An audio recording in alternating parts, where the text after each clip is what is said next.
So I just uploaded a video with the title Fats and Oils Food. I'll leave you a link to it underneath this feed. And I say this because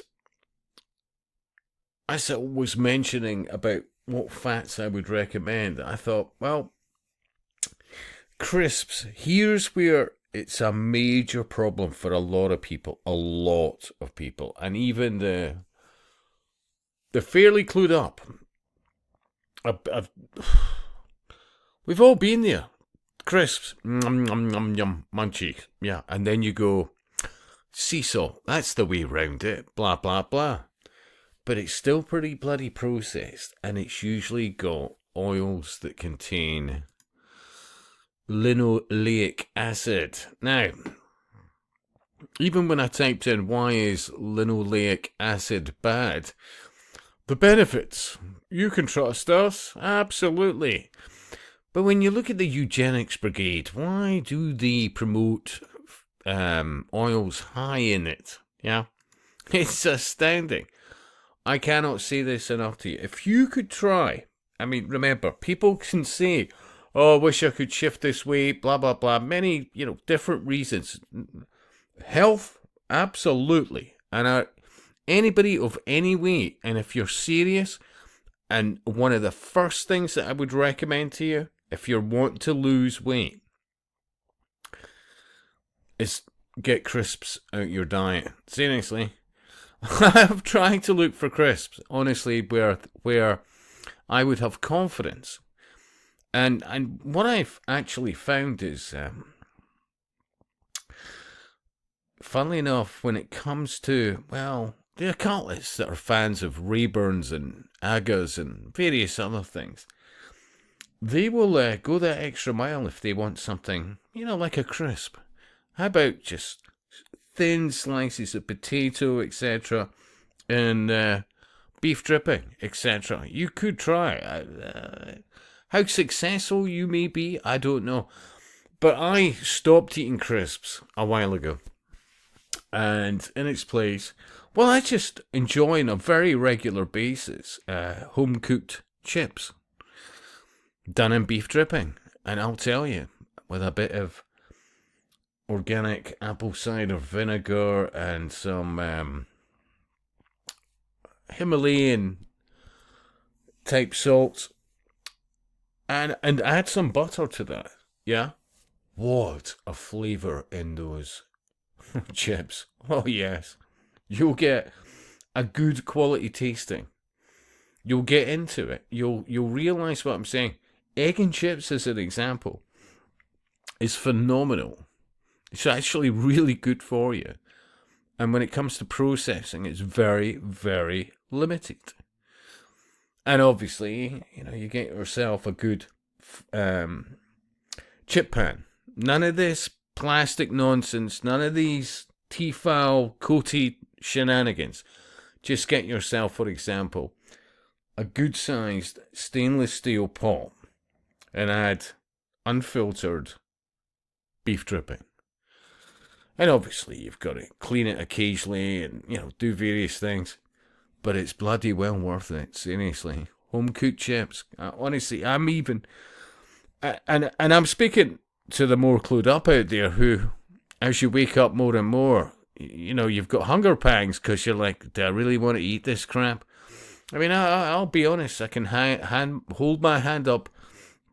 In the 90s especially, going around to friend's house, and it was all those dips and crisps and all the rest of it, and oh yeah, I mean they're full of excitotoxins, which essentially excite the brain, but to the point of brain cell death in many instances, because that's what happens over time. That's what excitotoxins do. But and it is a complex subject, but stay away from the crap. Seriously, if you stay away from the comfort food crap, yeah, I can promise you, confidently, that you will lose weight and you will be fitter for it. But you can still regularly treat yourselves to home-cooked chips to go with whatever else you're having. I find either meat or eggs or both with the chips is phenomenal. I'll still have the occasional boiled spud, etc. Yet again, I'll put plenty butter in that. But I can assure you, I have dropped weight going on to that more than I used to. And I used to, for example, have a lot of olive oil in my diet. And pretty much most things that I fried, obviously not chips, but I fried it in olive oil. But while it has some potential benefits as a dressing, I would not suggest it as something to fry with, because it changes the chemical aspect of it, and to your detriment.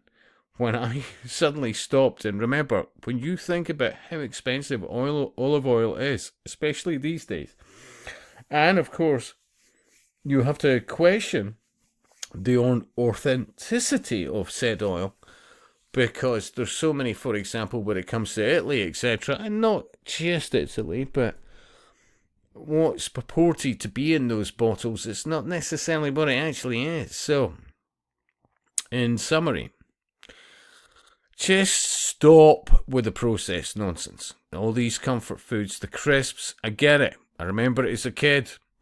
I remember going to school, and instead of getting school dinners, I went to the tuck shop and munched on crisps. But even then, I remember you could feel it through your pores at the time within about like half an hour. Seriously. Of course, I'm selling this to nobody, but if you're serious, here is one way that I promise you will notice a vast difference. Just start applying some common sense, and I mean, honestly, think about